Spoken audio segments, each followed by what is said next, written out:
Successive presidential administrations of both political parties have devoted years of painstaking work to build trust and deepen cooperation between our two countries.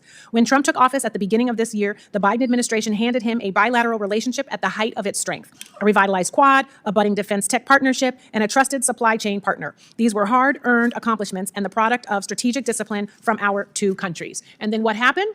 Flush, flush, flush down the toilet, the capital that Americans have built over decades in service of Trump's personal grievances and at the expense of our national interests. And unless he changes course, Trump will be the American president that lost India, or more accurately, that chased India away, while revitalizing the Russian Empire, while breaking up the transatlantic alliance and menacing Latin America. That is not a legacy any president should be excited about having.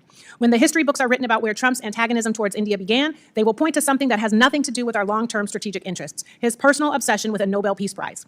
While that is laughable, the harm that it will cause is not.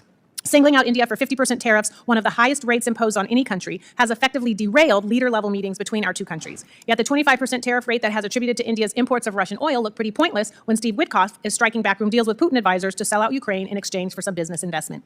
There have been real strategic costs to this protracted trade negotiation. The annual Quad Leader Summit, one of the most important unity-projecting platforms for the U.S. and our Indo-Pacific partners, has been indefinitely postponed. This has sent a dangerous signal to our allies and the PRC about the U.S. withdrawal from our most pressing interests on the world stage.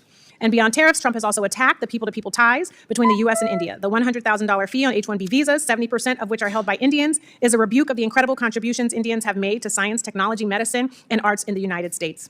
Trump's policies towards India can only be described as cutting our nose to spite our face. And this is doing real and lasting damage to the strategic trust and mutual understanding between our two countries. Because let me be clear, being a coercive partner has a cost. And this poster is worth 1,000 words. You do not get a Nobel Peace Prize by driving U.S. strategic partners into the arms of our adversaries. We must move with incredible urgency to mitigate the damage that this administration has done to the U.S.-India partnership and return to the cooperation that is essential to U.S. prosperity, security, and global leadership. Congress understands the stake of this relationship on a bipartisan basis, and I thank the chair for providing the opportunity to get that on the record today. I look forward to a robust discussion